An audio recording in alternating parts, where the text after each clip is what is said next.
basketball fans, welcome back. So this is the last game of the qualifiers, the FIBA Afrobasket 2021 qualifiers that the Kenyan Morans played in 2021.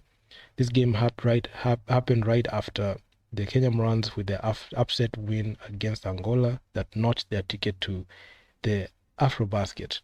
So this game, Mozambique were yet to win a game. They were 0 for 5 at the time because the last time the Kenyan Morans met Mozambique, the Kenyan Morans won that game 79-62. And in this one, Mozambique got their sweet revenge against the Kenyan Morans. So the Kenyan Morans, they decided, to rest Tyler Ongwae in this game.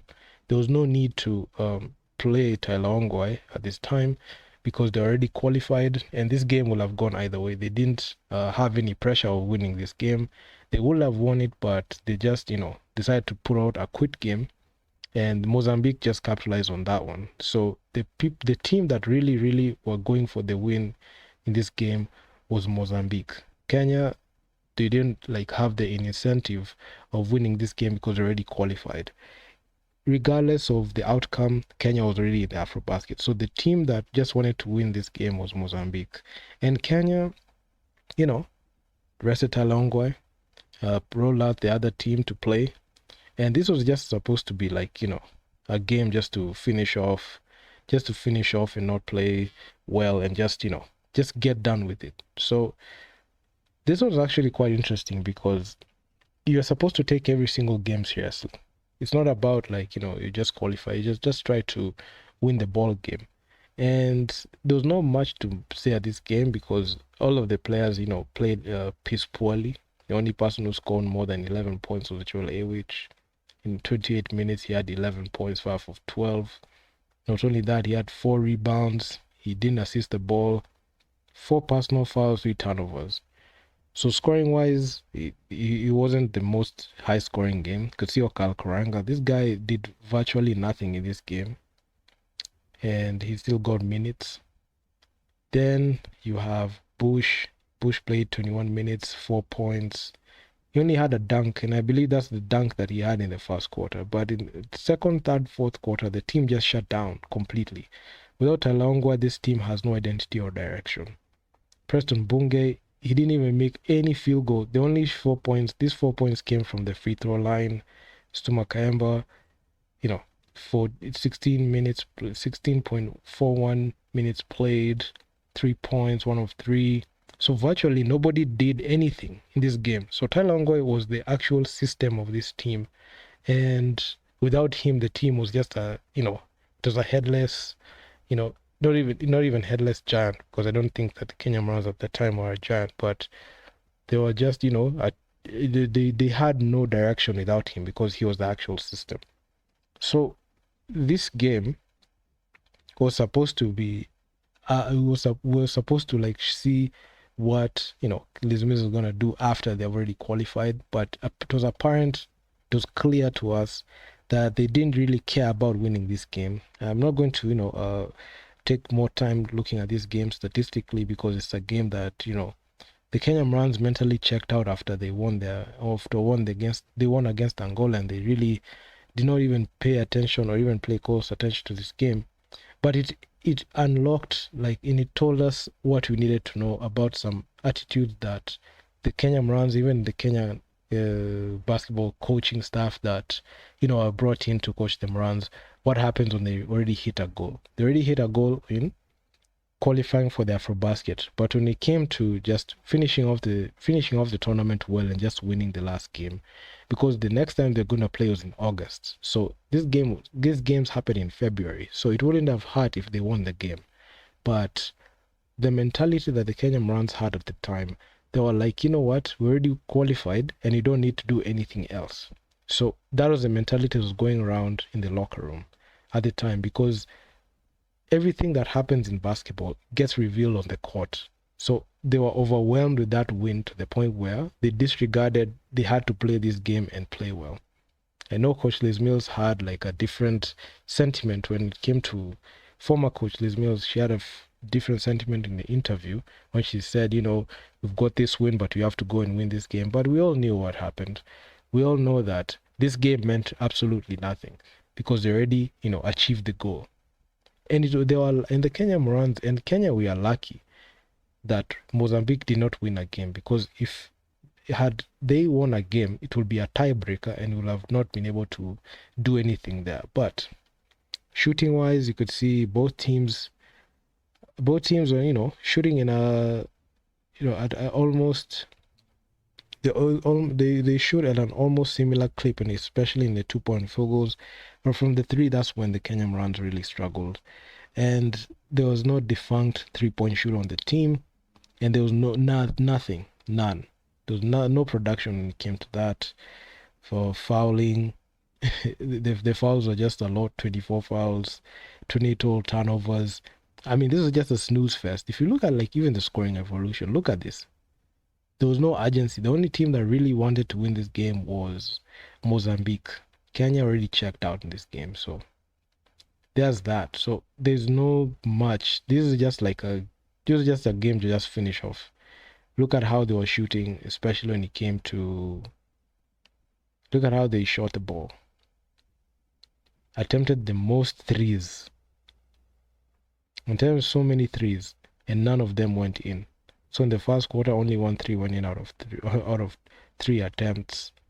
In the second, you could see it was still the same, and you could see they only had a 3-point field goal and a dunk made, and that was it in the second.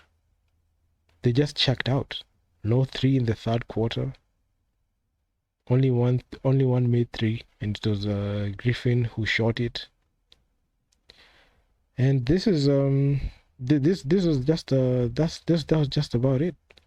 I feel like the Kenyan Morans, this was, I can put this on as one of their quit games. And after they qualified, they just looked forward, and they just looked past Mozambique like that. Even they said, like, in the post game, I saw former coach Liz Mills said she didn't like the Mozambique basketball, and she was glad that they're not going to meet anywhere ever. So the Kenyan Morans, they qualified for the Afrobasket. And what they did in the Afrobasket was actually quite embarrassing, because in 4 games that they played, they only won against Mali. So they lost against Cote d'Ivoire, Nigeria. They got beat by South Sudan, which we're going to look at in the next few videos that I'm going to make.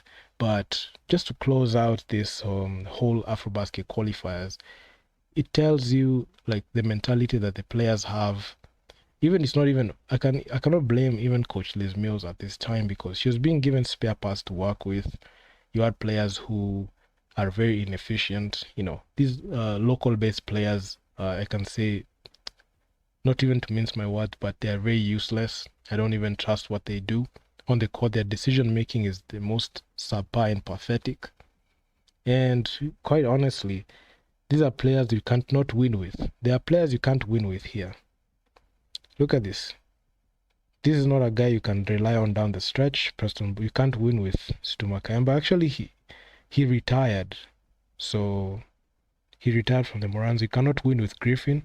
Great player, but he lacks the ability to be able to, contribute down the stretch. Eric Mutoro, he's injured, but this is a player that you cannot rely on down the stretch. He plays heavy minutes, but he has 0 output. So should not even be given like any call-up. It's unfortunate that we have some players like Victor Electric who are here and they do virtually nothing. So they should be on their way out of the team. Valbuza, sorry bro, but your production is nowhere. Desmond Owili, you're the same player then, and you're still the same player now. I don't think you can produce anything for us. Ronald Gombe, adios. I don't think you can play for us anymore. Bush Wamukota, hey Bush, this guy is very inefficient. You can't trust him. Okal, just go back, play for the Thunder, because the Kenyan Morans, you can't play here.